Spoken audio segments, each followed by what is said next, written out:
Whoa, you actually clicked on this video. That surprises me. Thank you. Now, look at the viewer count right now if you don't mind.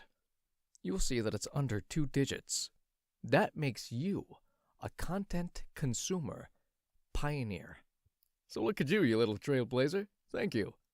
I'm going to read you now a part of the book How to Win Friends and Influence People by Dale Carnegie. Now, this book right here is a gold mine, an absolute gold mine, for anyone looking to be successful in businesses, relationships, or anything really, even chess. I'm going to read you the beginning of Chapter 6, which has a title that I think we all would like to know the answer to. So, here's Dale talking now. Chapter 6.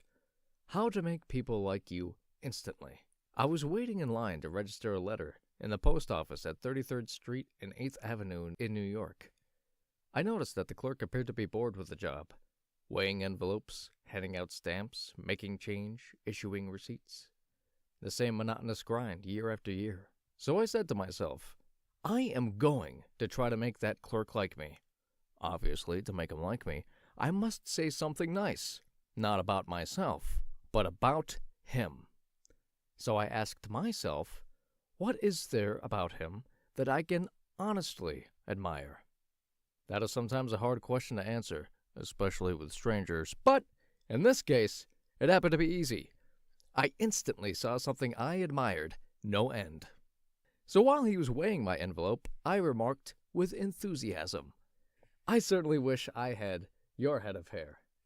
He looked up, half startled, his face beaming with smiles. Well, it isn't as good as it used to be, he said modestly. I assured him that although it might have lost some of its pristine glory, nevertheless, it was still magnificent. He was immensely pleased. We carried on a pleasant little conversation, and the last thing he said to me was, many people have admired my hair. I'll bet that person went out to lunch that day walking on air. I'll bet he went home that night and told his wife about it. I'll bet he looked in the mirror and said, it is a beautiful head of hair.